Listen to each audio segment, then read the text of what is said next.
Hi guys, welcome back to our channel. ఈరోజు video ఏంటంటే normal వంకాయతో గుత్తి వంకాయ స్టైల్ రెసిపీ అనేది చేసాము. చాలా టేస్టీగా వచ్చింది. ఒకసారి మీరు కూడా ట్రై చేయండి. దీనికి కావాల్సింది 4 ఉల్లిపాయలు, టమాటీలు, అలాగే పచ్చిమిర్చి, వీటన్నిటిని కట్ చేసుకొని మిక్సీ చేసి గ్రైండ్ చేసుకోవాలి. ఇప్పుడు వంకాయలన్నిటిని ఒక 6 పీసెస్ కింద మనం కట్ చేసుకోవాలి, నేను చూపించే విధంగా. ఇప్పుడు ఇదే ఒక కళాయిలో ఆయిల్ అనేది ఎక్కువ పడుతుంది. దీనికి ఆయిల్ అనేది వేసుకొని బాగా హీట్ అయిన తర్వాత మనం ముందుగా కట్ చేసుకున్న వంకాయల్ని ఇందులో వేసుకొని మనం లైట్గా ఫ్రై అనేది చేసుకోవాలి. చాలా ఈజీ ప్రాసెస్ ఇది, ఒకసారి మీరు కూడా ట్రై చేయండి. ఇప్పుడు వీటన్నిటిని వేసుకొని బాగా ఫ్రై చేసుకొని సైడ్కి పెట్టుకోవాలి. ఇప్పుడు ఇదే పెనంలో మనం ముందుగా గ్రైండ్ చేసి పెట్టుకున్న మసాలా పేస్ట్ అంటే ఉల్లిపాయలు, టమాటీలు, అలాగే పచ్చిమిర్చి పేస్ట్ని కూడా ఇందులో మనం యాడ్ చేసుకోవాలి. యాడ్ చేసుకున్న తర్వాత మొత్తం మనం ఇలా ఫ్రై చేసుకోవాలి. ఇందులో పచ్చివాసన అంతా పోయేంత వరకు కూడా మనం ఫ్రై చేసుకోవాలి.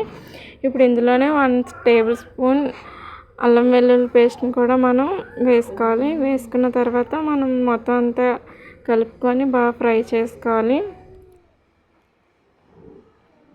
ఫ్రై అయిన తర్వాత ఇందులోనే మనం స్పైసెస్ని కూడా అంటే బిర్యానీ మసాలా, ధనియాల, జీలకర్ర పౌడర్ కూడా మనం యాడ్ చేసుకొని బాగా వేగేంత వరకు ఫ్రై చేసుకొని మసాలాలన్నీ యాడ్ చేసిన తర్వాత మనం ఉల్లిపాయ పేస్ట్, అలాగే ఇప్పుడు మనం వేసిన మసాలాలన్నీ ఒకసారి కలుపుకోవాలి. అలా కలుపుతూ ఉండాలి, లేదంటే అడుగు మాడిపోతుంది.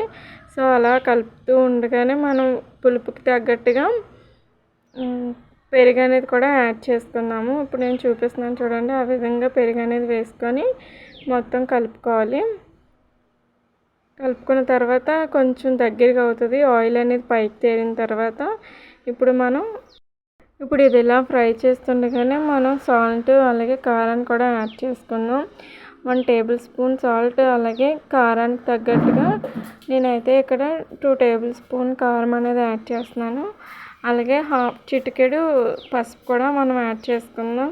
ఇప్పుడు ఇవన్నీ యాడ్ చేసిన తర్వాత ఒకసారి కలుపుకుందాం. మసాలా అనేది చూడండి, ఆయిల్ అనేది పైకి తేలుతుంది. మొత్తం అంతా కలుపుకొని ఒకసారి మీరు సాల్ట్ అలాగే కారాన్ని కూడా చెక్ చేసుకోండి. సరిపోకపోతే మళ్ళీ యాడ్ చేసుకోండి.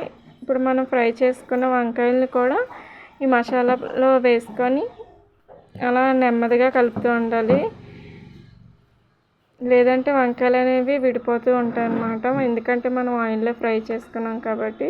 సో నేను చూపించే విధంగా మీరు నెమ్మదిగా ఇలా ఫ్రై చేసుకోండి. ఇప్పుడు మనం ఇందులో పులుపుకి సరిపడా చింతపండు రసాన్ని కూడా మనం ఇందులో వేసుకోవాలి. చింతపండు వేసుకోవడం వల్ల మరింత రుచి అనేది వంకాయ కర్రీకి అనేది ఇస్తుంది, లేదంటే కొంచెం ఎగటగా అనేది ఉంటుంది. ఇప్పుడు ఇందులోనే ఇష్టమైన వాళ్ళు ఎండు కొబ్బరిని కూడా యాడ్ చేసుకోవాలి, లేదంటే స్కిప్ చేసేయచ్చు.